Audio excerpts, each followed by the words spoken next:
was a dark and stormy night, nor'easter rolling in. It's a long 12 hours, the power's out again.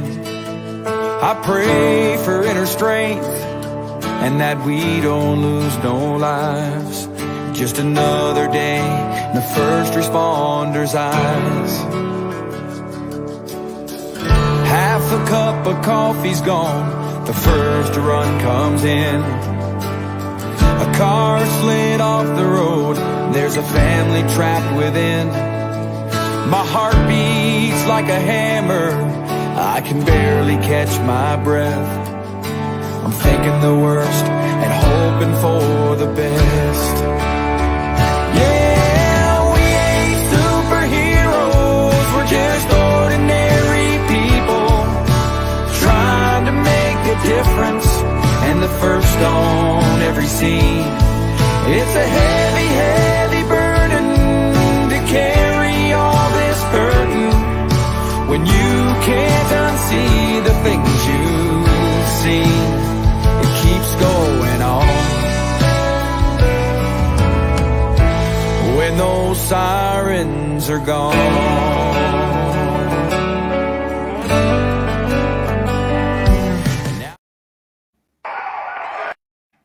Oops.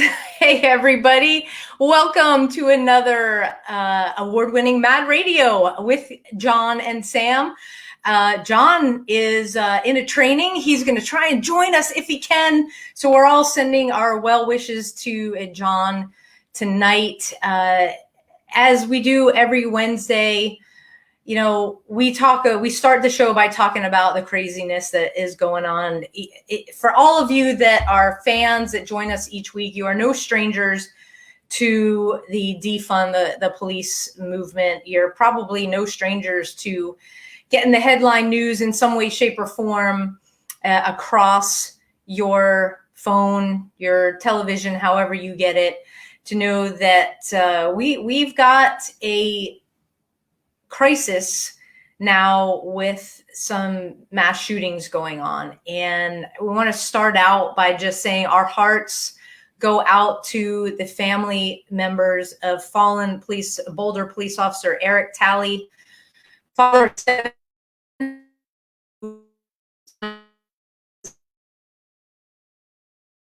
and responded to the mass shooting in his town. And, you know, we're hoping that everything works out. The community is coming together.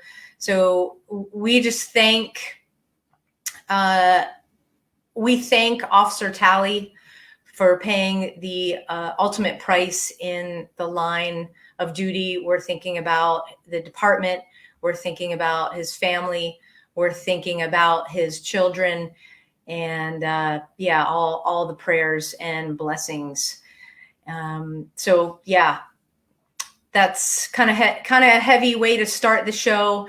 But we're gonna get right into it because you all know from watching the show when we were in an actual radio station and our opening, our closing, that we are partners with a fantastic organization called Blue H.E.L.P.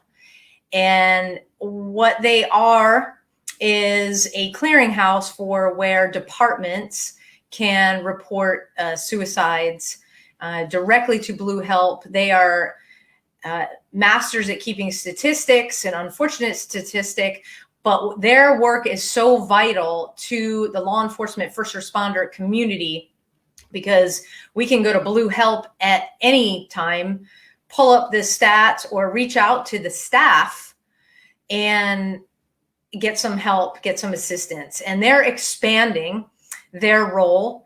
They have a really cool interactive dashboard that they just created. We're going to talk a little bit about that with our very special guest, Crystal Street. Now, Crystal is the eldest daughter of 18-year veteran of the LA Police Department, Sergeant Israel Sonny Medina, a hero of the North Hollywood Bank shootout, who passed away by suicide on February 15th of 2000. She blends her personal struggles, formal education, and professionalism with her own passion to first responders as an advocate to stopping the stigma concerning law enforcement and first responder mental health. Crystal has obtained several degrees, including an associate degree in administration of justice and a bachelor's degree in criminal justice. Crystal possesses numerous certifications, including ENP, Emergency Number Professional, from the National Emergency Number Association. She brings nearly 2 decades of public safety experience and crisis management. Crystal is the wife of a Marine veteran and former deputy sheriff who suffers from post-traumatic stress injury. She's a mother of 3 and a public safety answering points manager, 911 operations director for a police department in Texas. Crystal, welcome to the show. Thank you. Thank you. Good to be here. Yeah, so I started out saying how Mad Radio, it's been a day. So, I know. that Blue H.E.L.P has, done a phenomenal job over the years collecting, the suicides statistics and analysis of law enforcement suicides. Grim task, but great rewards have come out of it. And recently, they've expanded into Texas, where you are now the volunteer coordinator for I want to say it. You guys have been on the show so many times for Blue H.E.L.P. Texas. Sam, it's called Blue H.E.L.P. Texas. You're all aware of it. Blue H.E.L.P. Texas. So my apologies. Okay. Yeah, tell us about the expansion to Texas. And then we'll talk about your hero dad and my personal relationship to that shooting.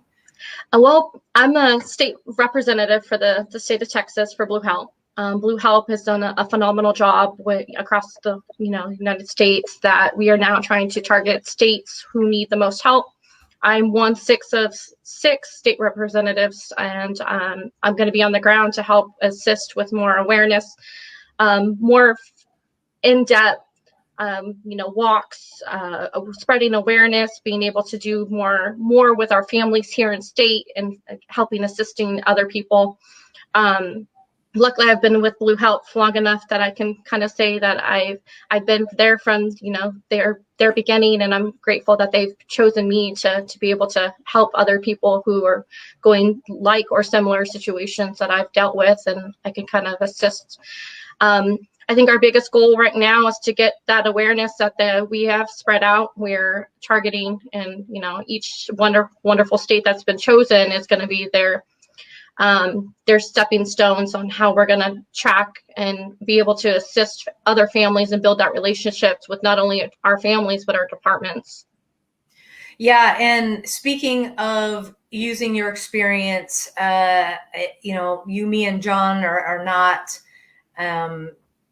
distanced by any means to the personal struggles, to all the bad stuff that's going on a daily basis. You have been incredible through all of this. Your public speaking, you're bringing awareness. Your dad, and I spent a lot of the afternoon reading about him.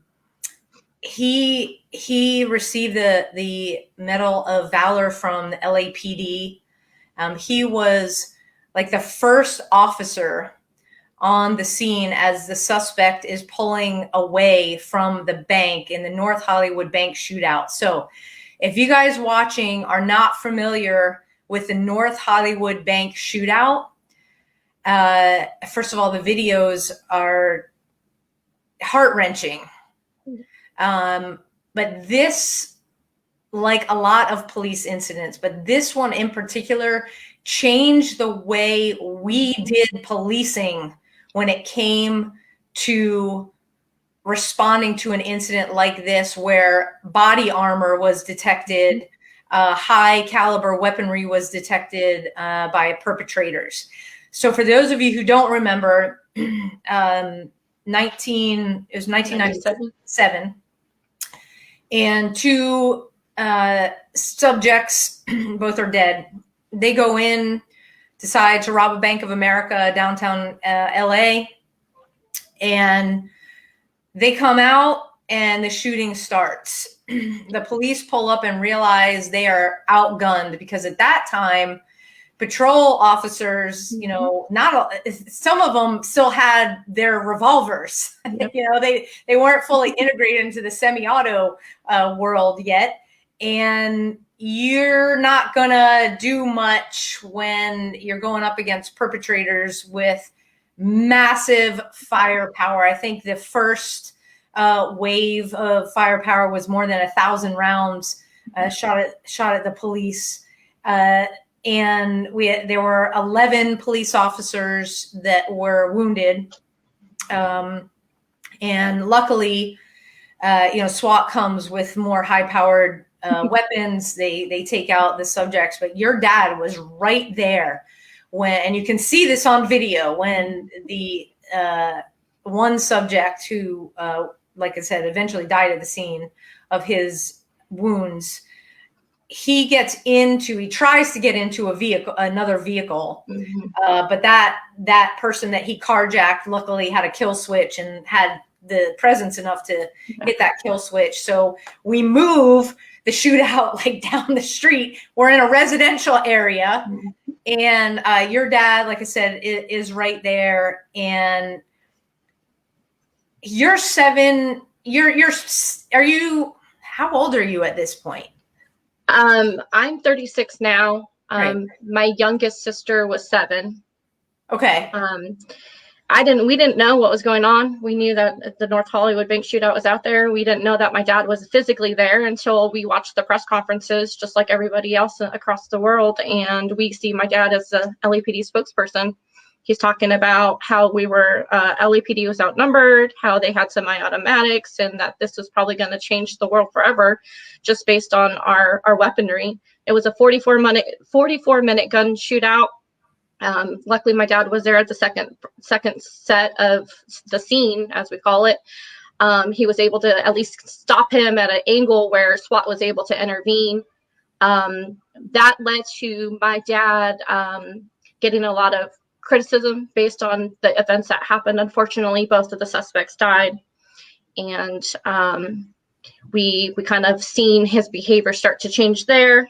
He ended up getting sued civilly and federally, so he was in the middle of 2 lawsuits on top of his normal daily routine of going call to call. At this point, he's a sergeant 2, which means he's a detective sergeant at Metro Station. So it kind of, his daily events, his use of forces, his administrative leave, all the little things that come with law enforcement, you still have to, you know, hustle and bustle, as we call it, or you go out there and grind, because things don't just stop. Look nowadays where we, you know, unfortunately, we're in the nowadays where people don't like law enforcement. So you never know how your day is going to go. It's not, you know, where you can wave to people and you don't get the middle finger, unfortunately. So that's where we started to notice the changes.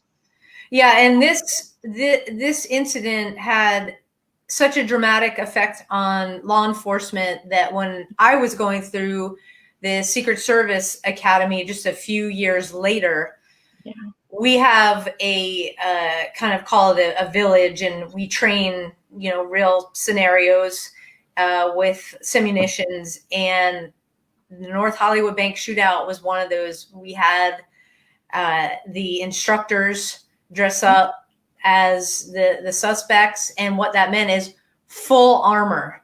That was unheard of in police, to deal with suspects or subjects that were fully armored, and to the point where only their rear ends were without the armor. And yeah, so we went through, you know, our training scenario didn't last 44 minutes, but wow. You know, it is when you're caught behind a vehicle, or you're caught, in my case, I went from a mailbox, and just like, it was like textbook that our instructors played this out, shot me in the legs, which, you know, police officer, that happened. I tried to make it to a planter. That big cement planter didn't make it. Then my partners were behind a vehicle. The instructors were shooting the vehicle to pieces. And yeah, it it is real. So that training scenario and the building entries we did left an impression. Okay. Now it was something when we went into the field, we had that recall and we were like, well, we don't want to have anybody get hurt, have anybody get severely injured or God forbid killed.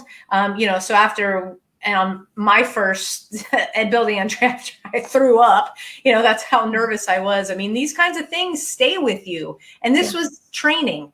So to have your dad there and be an integral part of ending this, we'll call it siege, and then go through, was this before qualified immunity was a thing? Not really. Okay, so we still had qualified immunity. We still had, and he gets put through the ringer for doing his job, for probably saving lives in that residential area where it ended. And that had to leave an impact. And like you said, you started to see the changes. I can only imagine, the stress of the job, then the stress of coming home. There was, don't turn on the news, don't turn on the radio, don't turn on the TV, because there's your dad. Yeah. We didn't really ever talk about major events that happened, and that's probably our own fault, because he kept everything inside. Unfortunately back then it was kind of whatever happened stayed within the department. We don't talk about what happened. It's kind of unheard of anybody asking for help. Graciously, that department has now grown up where they have a whole department of psychologists and stuff that are able to help those officers. So you have a bunch of officers who are now involved in a major incident, a critical incident, and they don't have anybody to turn to. They don't know where to go. They end up falling into drugs and alcohol. Unfortunately, my dad is just one of those, and he's one of 3 that actually committed suicide after that event, who have passed away due to suicide. Yeah, take us through that. How old were you? I was 15. I was sophomore in high school. I was actually in social studies, and I got called to the office, and I was told that my mom was waiting outside, and she took me home. And there was a Los Angeles police officer, captain, and a sergeant waiting at the house for us. We got notified that he didn't show up to court. They did a welfare check on his house, and they ended up finding him. Now, a lot of the suicides in law enforcement, because we have guns, your interactive dashboard actually breaks it down. Yes. More and more we're seeing that we still have the firearm at play, but we're seeing addiction to prescription drugs kind of play in. Correct me if I'm wrong, but that was a big thing with what happened with your dad. There was an injury, Correct. Right? Yes, he was reassigned after North Hollywood to the posse. His horse partner ended up tearing his rotating cuff, so he had to have major surgery. So he was out. He was put on heavy narcotics, and he ended up getting, unfortunately, addicted to them. That with his, his life, off-duty life, conflicted with the prescription medication and the stresses of having to testify against his department and saving his own rear. Obviously, it kind of put him in a bad spot, and he didn't know how to ask for help, so it led him to the unthinkable. Now, at this time, we hear about, there's a mass shooting, something like North Hollywood. Critical incident management teams are brought in for a debrief or 2 or 3. Do you know if anything like that happened? Unfortunately, like I said, my dad didn't talk, so it's not something that nowadays I can say, unfortunately, that's where we lead to. But back then I was so little, we didn't talk about it. Sure. And in my research and reading a little bit more of the background, so this happened in 1997. It wasn't until 2008 when the LAPD saw lots more death by suicide. Correct. In the department. Did the chief finally say, we need to do something? That's when they created their own entity, or their agency, their division that specifies or specializes directly on the behavior or the mental health of their officers. So here's, that's 11 years. Now here we are in 2021. Okay, the statistics, they didn't get better despite. Now I will say the LAPD for a couple of years did great as a department. Their rates came down, but 2019 was like, whoa. I mean, that was across the board. If you were a large inner city department, you were touched by officers completing suicide. And what do you think is going on? And obviously I'm asking you to speculate. Unfortunately, I can't speculate. I'm a first responder myself. I work with officers daily. I get to hear and see the stuff that they get to go out and see and adventure. Unfortunately, the now atmosphere that we have of, people not liking law enforcement, you have active shooters, in counties that are, I would like to say that we train for it, but we don't train for it. You never know what's going to happen on your shift. They go call to call. If you're lucky, you're able to go take a break in between calls, but unless you have a debrief or a critical incident, you don't get that downwind of, okay, I can breathe. Yeah. They see the worst of the worst, they hear the worst of the worst, and they have to deal with the worst of the worst. Yeah, and I want to go into what you do. We've had dispatchers on before. Hey, if you're just tuning in, like, dispatchers are first responders. Yeah. Critical need for you all to have the brain health, a program or somewhere where you can go to talk, because unlike law enforcement officers, you guys tell them where to go. They show up on scene, they're talking to you on the radio, and a lot of the times there's no closure for y'all. No. So you know something bad is happening, and then it's like on to the next thing. That has to take its toll. It does. Our burnout rate. How do you, Crystal, personally deal with that? It wasn't easy. There's times where you go call to call. We don't have that chance where we get to drive. You're picking up a phone in the middle of another major incident, and we're humans just like officers, and unfortunately like our citizens. And so your biggest outlet are going to be the people around you outside of work. Sometimes it's the people that you actually work with that understand a little more of, I don't want to answer the phone. I don't want to pick up the phone. I'm sorry. I'm sorry that you feel that I'm ignoring you. That's not the case at all. There's also times where you just need to regroup.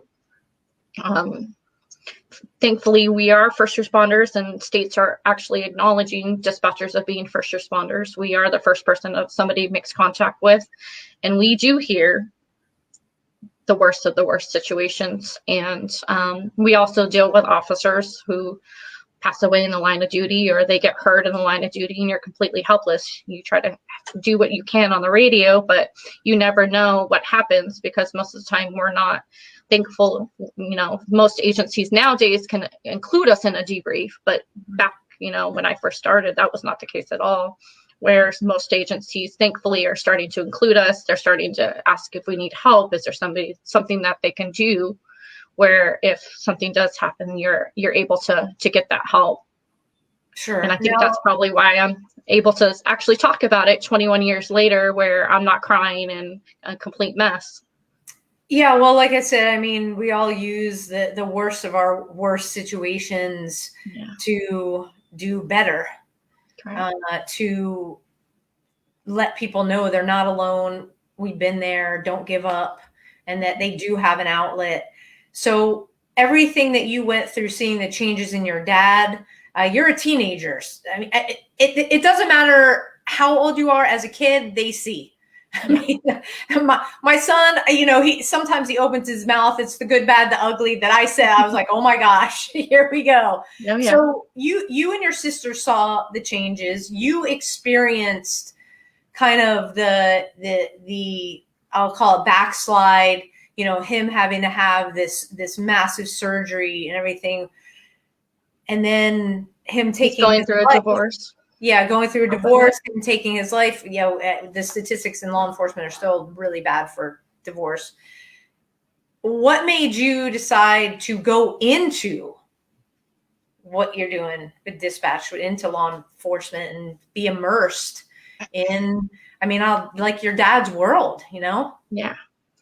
Well, I always wanted to follow my dad's footsteps. I ended up getting pregnant right out of high school in my 20s. I didn't get to finish the academy, so it led me into dispatch. Thankfully, that I knew that was my calling. I was great at it, so great at it. Like to work in the trenches, even though I'm a supervisor position.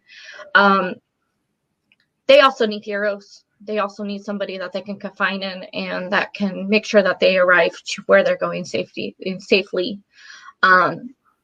I think the biggest thing for me is if I can't physically be out in the streets, at least I can help an officer or help a citizen in my local community.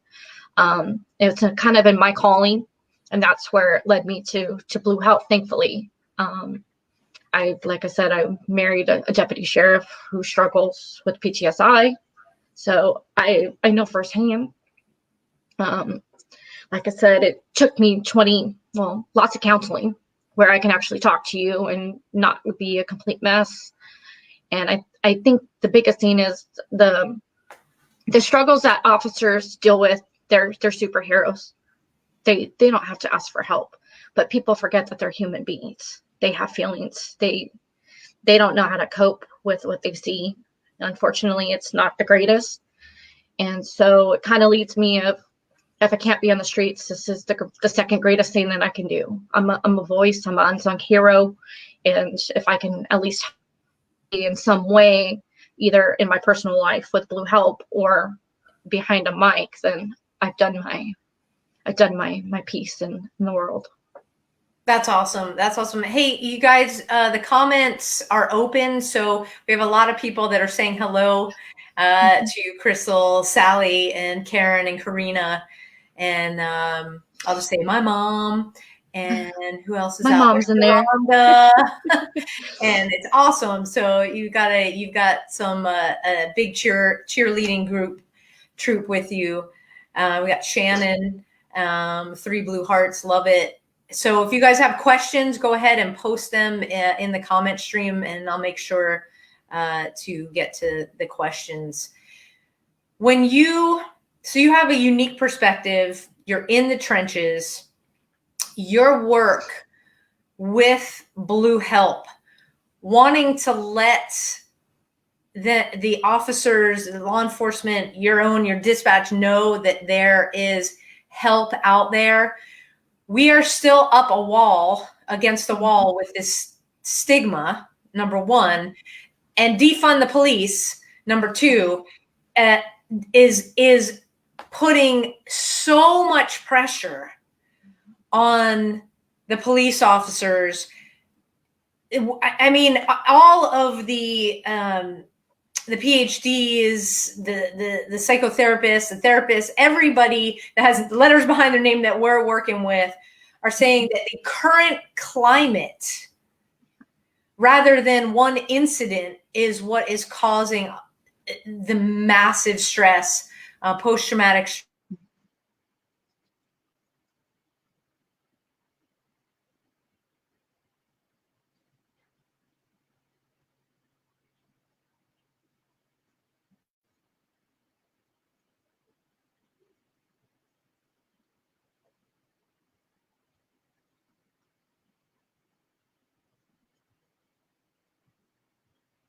Sorry, Sam, you cut out. So there you are. Okay, we're back.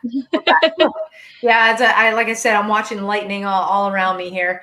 So it's the current climate that is causing the most stress, that is causing the diagnosis of post-traumatic stress, not necessarily what the officers are seeing, although there is a coupling effect, because the brain was not meant to process what for our first responders are seeing. And organizations like Blue H.E.L.P, for, like you said, to get behind a mic, to get out there, and yay, you're in Texas, to be able to let chiefs know, hey, we're here, whatever you need, to let the guys and gals on any department reach out to Blue H.E.L.P. Blue H.E.L.P is not just about keeping statistics. That's one function of what you all do. What does the H.E.L.P, because it's H period, E period, L period, P period. It's not just the word help. What does that stand for?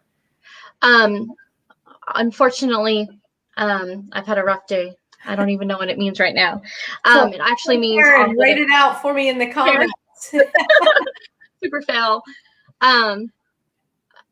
I would say that our role is to piggyback off of what they're doing. They're doing such a great job with the statistics and stuff that we want to be able to help, and we want to be able to educate, and we want to be able to lead, and also be able to prevent. There you go. It took me a minute. Sorry. All right. Got it, girl. To help and prevent this from happening. And nowadays it's just kind of a matter of not stick it through, but understand that we know what they're going through, and being on both sides that can kind of help families that are also seeing that digression of mental health, not just for the law enforcement officer itself, but the families. Yeah, and talk about the family, because as you said, you had a little one before you had to not finish the academy, but you have 3 now. You're married to an officer that suffers from post-traumatic stress injury. Thank you for being open with that, and it's in the bio and his stuff, so it's not like we're not outing him. Just people, just calm down. He knows. Yeah, I just want to let everybody know, transparent. It was cool. How do you talk to your kids? How do you bring them and include them in the conversation? Because we cannot continue as law enforcement officers to not talk to our families and others. At the very beginning, when I first started my adventure with Blue H.E.L.P, I kind of kept them, they're still young, unfortunately. So they know Papa's passed away. They don't know how.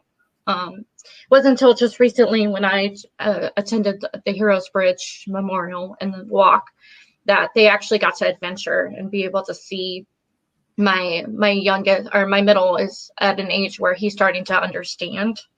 Eventually I'm going to have that conversation with them. It just hasn't been, they're still young, so they don't understand. Including your kids from when I remember being younger. We don't need to hear what's going on in the news. It'd be great to understand how Daddy's feeling, or Daddy doesn't want to make contact with you. And right now, as soon as he gets home, he wants to be able to take a breath and relax before you want him to play. Being open and transparent with your kids is probably one of the biggest and hardest things that you're going to have to deal with, especially during a hard shift, or when you're not coming home for 18 to 24 hours because you're stuck on scene, or you're waiting for homicide to interview you, or internal affairs. So kind of breaking down that communication, and then trying to get your kids to understand that your job's not great and rainbowy and deal with unicorns all day. Unfortunately, they deal with the worst of the worst people. And they are humans, where they have to take that time to come back to being normal, understand that, okay, I'm in my safe zone. My house is my safe zone. My kids are my safe zone. So eventually, like I said, I'm going to have that conversation with my kids, but it would have been great when I was a teenager and when I was younger to be able to understand that, okay, now it makes sense. Yeah. Yeah. We met at the Heroes Memorial Bridge event, and let's talk a little bit about what is going on in my town, Rockwall, Texas, because you all have been instrumental. We had a gala that night, and raising money to eventually break ground. As I understand, things are moving forward to that point for a Heroes Memorial Park. What's is that the official? What it's going to be? Karen, called? Is that the official? I mean, we have the Heroes Memorial Bridge, which we got that changed. It was just the 66 bridge. Now it's so awesome because I drive over that bridge almost every day. Yeah, you're actually so there's a monument that's going to be erected. This beautiful, a beautiful monument. You are the dispatcher, so your likeness will be memorialized in this park. And so we have police, we have fire, we have EMS, and dispatch. Forces. We have armed forces as well. And, this is not your typical, hey, we're just setting up a memorial park, because this park is to honor those that we lost to suicide. Correct. So that we can remember how they lived, not how they died. And it's the only one of its kind in the country. And it's like right here in my little hometown. We are the smallest county in Texas, and boy, do we know how to do big things. Yeah. You all stepped forward when Third Watch Law Enforcement Motorcycle Club, along with John, my co-host. It was a no-brainer. And what you all have been doing to further the education part, to really lead in that, so that families can come from wherever and they can remember their loved ones is key. So if you want to help out with this incredible project, go to bluehelp.org/Heroes Bridge. Okay, it's in the comment stream. Thank you, Karen. Karen is my tech person tonight, keeping everything written down. She doesn't know it yet, but you're helping me out so much. I really appreciate it. So, so that's bluehelp.org/Heroes Bridge, and we're going to have another event. It's my understanding either this year, because things have relaxed a little bit as far as COVID in Texas. But so let's talk about the dashboard. This is something that just rolled out. I got the email today, so I'm like, oh, let's talk to Crystal about this. If you would go on to Facebook, you would see the statistics and everything. Then you could go on your webpage, the bluehelp.org webpage. You would see the statistics. This interactive dashboard, this is what the research part of it is for you. So for those departments that choose to report with you all, and so we all know, unfortunately, that number of suicides is low. There are more. Departments don't out of fear for public stigma or whatever it is, they choose not to. Talk a little bit about the interactive dashboard and what it looks like now, and how your research into it is like playing out in real time. I think our biggest thing is we don't release officers' names and information unless the family chooses to, and that's something that we will continue to stick by. We break it down into the categories that you'll see on the dashboard. It breaks it down into year. It breaks it down on how they passed away. It will break it down into race, the age. The age is the biggest thing, because most law enforcement officers, as you can see, my father was only 39 years old. He was an 18-year veteran. But when you add all the officers that we have on the dashboard, it has a medium of, I think it's 58 point. I could be wrong. I just checked it out yesterday, just like you. It breaks it down into age range, the median. They even include, the location. You could break it down into what state, which is great because, like you said, there's nobody anywhere that has that information, and we're gracious that the people that we've made that contact with that continue to update us gives us the accurate information so we can update it. Unfortunately, the statistics is, we're at 35 and we are only March 24th. Last year we saw 171, and that's only the numbers that we have.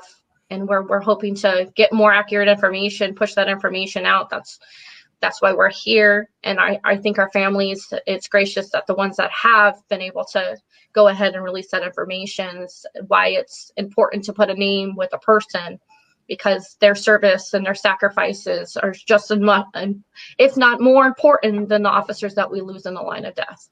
Yeah. And I want to touch on go back to the family aspect, because okay, you have, suicide, it leaves its trauma on those that are left behind.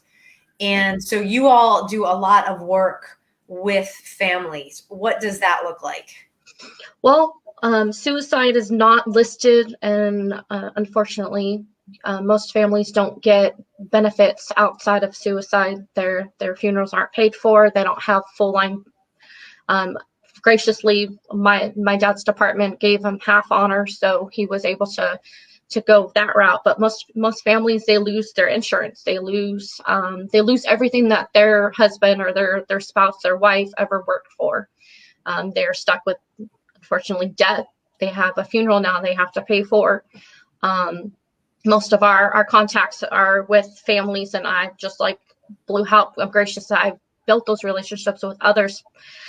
Daughters, spouses, wives, husbands, friends, and family that are going through the same thing. Luckily, mine's been so long that I can kind of, guide them. And that's what Blue H.E.L.P has done, is guide them on what's next. What can we do? We need to get those voices out there that suicide needs to be, not treated any differently than in the line of duty death, because they've all endured some type of stress that, they made it in the very beginning as a normal person, and because of what they've dealt with and the assignments that they've dealt with has caused that stress. And PTSD is, unfortunately, nowadays it's being more diagnosed, where it was undiagnosed with my dad and nobody ever knew it. Yeah. And we had Sharonda, who's listening here, her husband's story with the, up close and personal right here, the Dallas Sheriff's Department.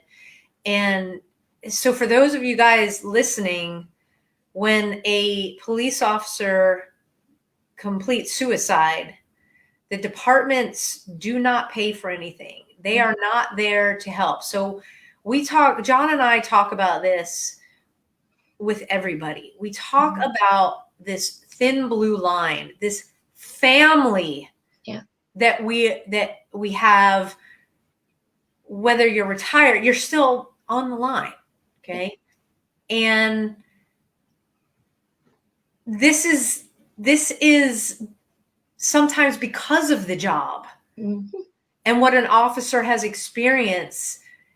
And maybe your department doesn't handle it well. So there's that stigma of, I can't ask for help because I'm going to lose my job because it happened to another officer. Okay. And that happens. That still happens. Yep. So you're suffering in silence. And then, the unthinkable happens. You leave, a family, you leave everybody in your wake, and there's nothing. Yeah. And instead of us towing that blue line and surrounding that family and making sure they have everything that they need, because they do it in line of duty deaths, every department, the department turns their back on the family. Okay. And I'm not grouping every department in there. There are some departments that are not turning their back, but the majority of stories that we have heard, you, me, Karen, everybody has heard year after year, is the department turn their backs on us. these are friends that you had over for barbecues, that you'd hang out with. These are kids playing together, growing up together. If you got officers that have 20 plus year careers. Yeah. And then poof. Everything disappears. That's not normal, folks. You wouldn't do it to your own family. Why are we doing that to our blue family? Yeah. And it is something that just boggles my mind, because the easiest thing to do, look, no chief wants to be going back to the North Hollywood bank shootout. I'm pretty sure the chief, your dad, the lieutenants did not want to be put in the position that they were put in, the lawsuits, the civil suit, everything like that. Nobody wants that, okay? They made policy changes. They got the help that they needed. They went out of the departments. Hey, what are you doing? Where can we go? Mm-hmm. Oh no, we can't talk about a death by suicide. No, we can't ask for help from other departments, from other chiefs who are, I'll say Grand Prairie has a model for PTSI. Oh, we can't, me as a chief, I can't reach out and say, hey, chief, what do you do? I mean, it's the most ludicrous thing. And I know you guys at Blue H.E.L.P, you're hearing about this every single day going, yes, this is insane. It is absolute insanity that it took 11 years for LAPD to start instituting something, and now 2008 to 2021, and we still got problems. Yeah. It's an ongoing issue that continues to get worse. And I know last year people are going to say, well, what about 2020? COVID, this numbers were down. Like I said, folks, if Blue H.E.L.P, that department doesn't report to Blue H.E.L.P, it doesn't get reported, number one. And number two, that we've talked about with a lot of professionals on the show, is that because COVID actually gave officers a purpose, it was work. Now we're seeing that backslide of things returning to quote unquote normal, depending on where you are. LA is not normal. Chicago's not normal. New Orleans, not normal. Any inner city department having all kinds of issues. But we're starting to see the backslide. We're starting to see the officers slip through the cracks. Take care of each other. Let this be a plea from Blue H.E.L.P and from Mad Radio to everybody listening out there, whether you're on the job or you support our law enforcement officers. Keep your eyes open, your ears to the ground.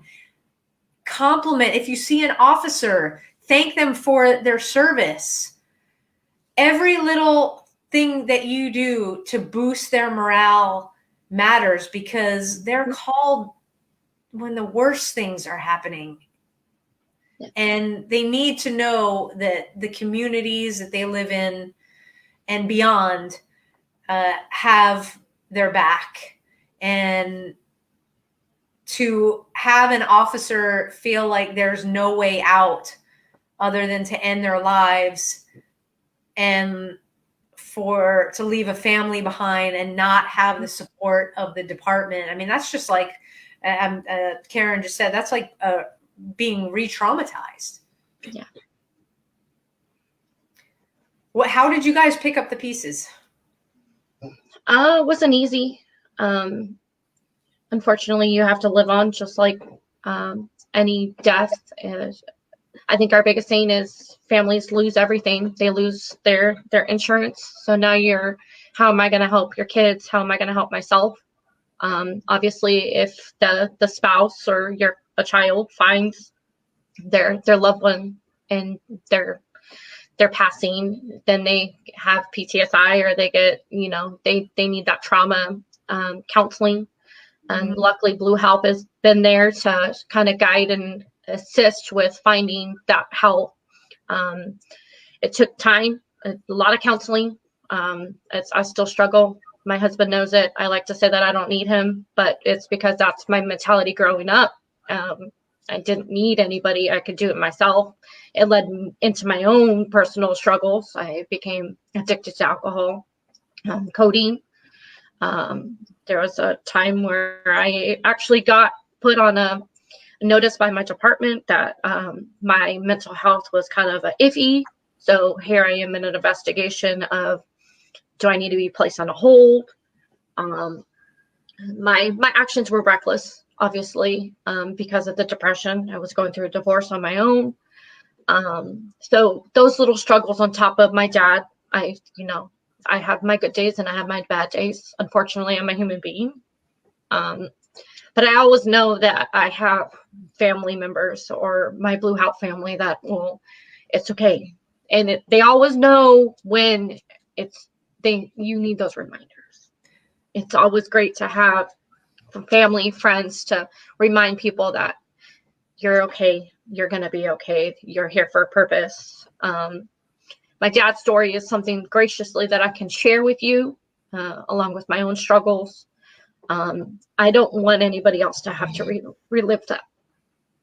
Yeah, it's something that is lasting. We can hear the hurt and the pain and see it in your voice and on your face. And I just want to say you've got 3 beautiful kids, and I mean, this, it's okay not to be okay.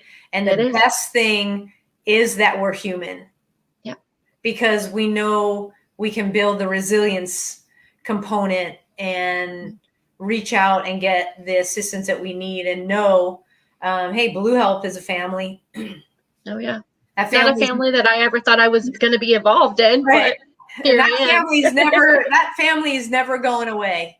No. And that's why I think we need to explain to these families that it sucks that the department doesn't do what every department should for these families, but that to have a safety net in Blue H.E.L.P and in their local communities, trauma specialists that can catch you, and support you, is vital, because nobody can do this on their own.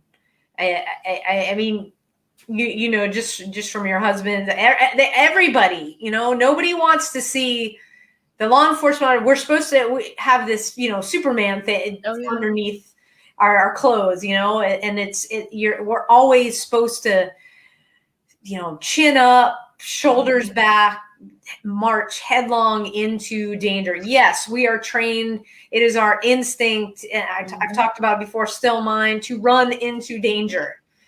It never goes away. Okay. It's what happens in the quiet times. Yeah. And that's when things are more powerful. We are still, unfortunately, a far away. Organizations like Blue H.E.L.P, they're making strides. You guys are doing amazing things. And I think this interactive dashboard that you guys just rolled out will get people to just open their eyes a little bit more to say, wow. And frankly, it'll allow more research, because you guys really, really break it down. Yes. And you also include retirees in that number, because like I said, the Blue Line family, you don't ever leave it just because you retire. No. And we have retirees, they go an entire career, and we're talking not 25 years. I mean, in Texas, I have met people that have been in law enforcement for 40 plus years. Yeah. And it's not until they retire that something kicks off a memory of an incident that they responded to. Yeah. Or they're watching a movie that reminds them of a scene or something. And all of a sudden it starts flooding back. Yeah. And so we don't have a lot of programs for retirees. Yeah. Right. And so that's what I love about Blue H.E.L.P is, like, guys, you can pick up the phone go on the website. Let Blue Help work for you. Yeah. Let Crystal's story and let it work for you. I mean, we have not passed through this life unscathed. We're walking it with you. Yeah. And we want you to know that you're not alone in this. You don't have to be alone. You shouldn't be alone. And I can't thank you enough for coming on tonight and being just so open and vulnerable and going really deep, because we all feel the emotion, even though we're doing this live stream thing. I can feel it through the screen. You are an absolute joy. I'm selfishly going to say, Karen, we're lucky we got her here in Texas. Right? We are so blessed that you are here, and I know we will be seeing you sooner than later. You will. Any parting thoughts to law enforcement or families of law enforcement out there? Just remember that, you're not alone. Blue Help's going to be there regardless if you like it or not. We may find you. I'm not going anywhere, and my hopes for Texas are huge. So thank you for Karen, and thank you for Blue Help, and thank you, Sam and John, for having me. And I look forward to the upcoming adventures we're going to have together for the state of Texas. I love it. And adventures they will be. All right. Thank you, Crystal. We'll be in touch. Thank you. If you guys want to reach out, again, go to bluehelp.org. You'll see the dashboard. Crystal, is there a way if an officer or family member's in Texas to reach out to you directly, or do they still go through the main? My profile is on Blue Help. If not, my easiest is my email. It goes directly to my phone. It's crystal@bluehelp.org. I'll spell that. bluehelp.org. crystal@bluehelp.org. Yes. All right. That is in the chat. Awesome. Thank you so much again. Thank you. We'll be seeing you soon. Thank you. All right. Bye-bye. Bye. All right, folks. Wow. Another powerful Mad Radio this week. It just, boy, that just, it just tears at the heartstrings. And Crystal laid it out perfectly. This is something that her saga started with her dad when she was a teenager, and everything has just culminated into this beautiful moment for her being the Blue Help coordinator here in Texas now, for Blue Help as an organization, reaching deeper, asking the hard questions, and not keeping it and putting it out for the world to see. Thank you, thank you, thank you, Blue Help. Again, you can go right onto the website, bluehelp.org. Check out that really cool dashboard. It is very eye-opening. Again, if you want to donate, contribute, support, do the memorial project for suicides in our first responder community, Blue Help is spearheading it. It's right here in Rockwall, Texas, on the Rowlett side in Rockwall County. bluehelp.org/Heroes Bridge. It's also in the comment stream.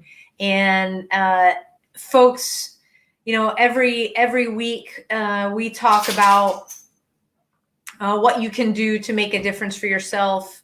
You are not alone in this battle.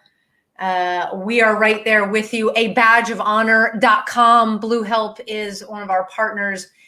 Friday, April 23rd. If you are a first responder in Texas, okay, we have 8 hours of TCOL credits available for our law enforcement officers. April 23rd is a Friday, 8-hour workshop. We go deep, and you will leave there with tried and true tactics and tools to go out, face the stress. Even if it hits you right there in the car, you're going to leave with your toolbox being overflowing. You can visit badgeofhonor.com, check it out, register right there. on the website. You will also see on the same website, a badge of honor is now a nonprofit domestic corporation in the state of Texas. So you can donate directly to us, and every dime goes to these workshops for our first responders. So you'll see that at the top of the screen as well. Every penny counts. And if you want to do something that's a little different, I started off the show talking about unfortunate law enforcement officer death in Boulder, Colorado, Eric Talley, who took on a gunman in Boulder and unfortunately, made the ultimate sacrifice. What has come out of that is nothing more than a political play to take law-abiding citizens' firearms from us. And so if you want to support yourself, your family, also the show, I'm going to put it up right here, carryintexas.com. Get your Texas license to carry. Sorry, folks, it's for Texas residents, and you won't have any problems if the feds try and do something. So let's hold on to our constitutional rights here. And again, such a big thank you to Crystal for coming on, for sharing from the heart. She had just impacted so many people from the comments. And next week, we are going to talk to a police chaplain that has been out there in the line of fire, holding that blue line with the men and women in law enforcement. So we're continuing. Thank you for listening. Thank you for all of your support of the show. And until next time, folks, this is Sam and John. Stay safe out there. And remember, you are not alone.